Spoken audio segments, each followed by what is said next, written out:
जब देश के प्रधानमंत्री किसी नेता को जन्मदिन की बधाई देते हैं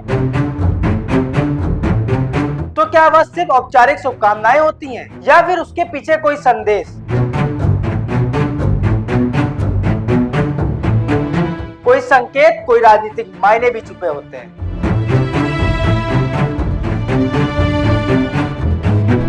नमस्कार दोस्तों, आप देख रहे हैं कंटाप न्यूज। आज हम बात कर रहे हैं केंद्र मंत्री अन्नपूर्णा देवी की, जिन्हें प्रधानमंत्री नरेंद्र मोदी ने जन्मदिन पर सार्वजनिक रूप से बधाई दी, उनके काम की सराहना की और उनके लंबे और स्वास्थ्य जीवन की कामना की। लेकिन सवाल यह है, पीएम मोदी ने अन्नपूर्णा देवी को ही क्यों विश किया और इतना इस पर प्रशंसा के साथ ही क्यों? क्या यह सिर्फ एक जन्मदिन की पोस्ट थी या फिर यह मोदी सरकार की राजनीतिक, महिला नेतृत्व और संगठनात्मक संदेश का हिस्सा? इन्हीं सवालों के साथ आज इस एक्सप्लेनर में हम समझेंगे अन्नपूर्णा देवी कौन है, उनका राजनीतिक सफर क्या रहा, उन्होंने किस तरह जमीनी राजनीति से लेकर केंद्र की सत्ता तक का रास्ता तय किया और क्यों आज बीजेपी नेतृत्व में उनका नाम एक भरोसेमंद चेहरे के तौर पर लिया जाता है। प्रधानमंत्री नरेंद्र मोदी ने सोशल मीडिया प्लेटफॉर्म एक्स पर लिखा, केंद्र कैबिनेट मंत्री अन्नपूर्णा देवी को उनके जन्मदिन पर बहुत बहुत शुभकामनाएं। महिला और बाल कल्याण को बढ़ावा देने के उनके प्रयास सराहनीय हैं। मैं उनके लंबे जीवन और अच्छे स्वास्थ्य की कामना करता हूं। अब जरा इस लाइन को ध्यान से पढ़िए। पीएम मोदी ने सिर्फ हैप्पी बर्थडे नहीं लिखा, उन्होंने महिला और बाल कल्याण जैसे विभाग का खास जिक्र किया, यानी बधाई के साथ साथ काम की मुहर भी। राजनीति में शब्द यूं ही नहीं चुने जाते। जब प्रधानमंत्री किसी मंत्री के काम को सार्वजनिक रूप से सराहते हैं तो उसका मतलब साफ होता है, यह संदेश सिर्फ जनता के लिए नहीं बल्कि पार्टी, संगठन और ब्यूरोक्रेसी के लिए भी होता है। अन्नपूर्णा देवी कोई अचानक उभरा हुआ नाम नहीं है, वह उस पीढ़ी की नेता है जो राजनीति में संघर्ष, संगठन और जमीनी काम से निकली है। उनका जन्म बिहार झारखंड के सामाजिक और राजनीतिक पृष्ठभूमि में हुआ। उन्होंने राजनीति को सिर्फ सत्ता के जरिए नहीं बल्कि समाज के जरिए समझा। वह पढ़ी लिखी हैं, रांची विश्वविद्यालय से पोस्ट ग्रेजुएट हैं और प्रशासनिक समझ रखने वाली नेता मानी जाती है।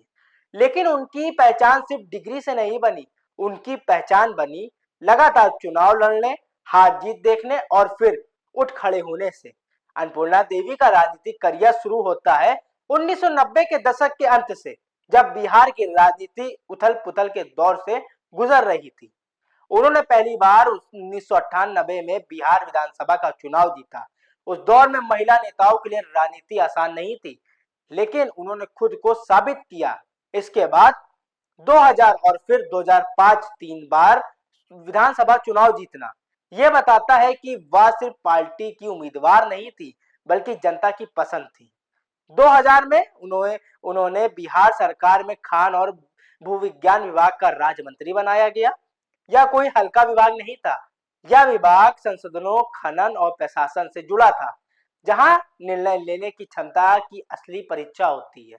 इसके बाद जब झारखंड राज्य बना तो अन्नपूर्णा देवी ने वहां भी मंत्री के रूप में काम किया, यानी उन्होंने बिहार में भी और झारखंड में भी सरकारी अनुभव हासिल किया।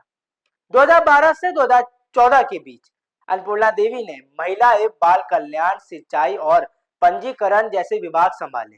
यहाँ से उनकी पहचान एक संवेदनशील लेकिन मजबूत प्रशासक के रूप में बनी। उन्होंने सिर्फ फाइलें नहीं चलाई बल्कि योजनाएं को जमीन पर उतारने पर जोर दिया।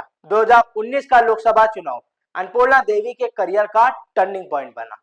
उन्होंने झारखंड के कोडरमा लोकसभा सीट से जीत दर्ज की और सीधे संसद पहुंची। यह जीत आसान नहीं थी, लेकिन संगठन और जमीनी पकड़ ने काम किया। इसके बाद उन्हें केंद्र शिक्षा मंत्रालय में राज्य मंत्री बनाया गया। यह कोई सामान्य मंत्रालय नहीं था। नई शिक्षा नीति यानी एनईपी 2020 देश की सबसे बड़ी सुधार प्रक्रिया थी। अन्नपूर्णा देवी को शिक्षा के अधिकार अधिनियम में संशोधन से जुड़ी विशेषज्ञ समिति का अध्यक्ष बनाया गया। यह जिम्मेदारी बताती है कि सरकार उन्हें सिर्फ एक प्रतिनिधि नहीं बल्कि नीतिगत सोच रखने वाली नेता मानती है। आज अन्नपूर्णा देवी महिला एवं बाल विकास मंत्रालय की केंद्र कैबिनेट मंत्री हैं। यह मंत्रालय आंगनबाड़ी, पोषण और बाल सुरक्षा, महिला सशक्तिकरण और जैसे मुद्दों के लिए काम करता है। यह गलती की कोई गुंजाइश नहीं होती। यहाँ से सवाल दोबारा खड़ा होता है, क्या पीएम मोदी सिर्फ एक मंत्री को जन्मदिन की बधाई दे रहे थे, या फिर यह संदेश था कि महिला नेतृत्व को आगे बढ़ाया जाएगा? क्या यह संकेत था कि अन्नपूर्णा देवी पर सरकार और संगठन को भरोसा है? राजनीतिक विश्लेषक मानते हैं मोदी की पोस्ट दरअसल परफॉर्मेंस अप्रोजल की तहत थी।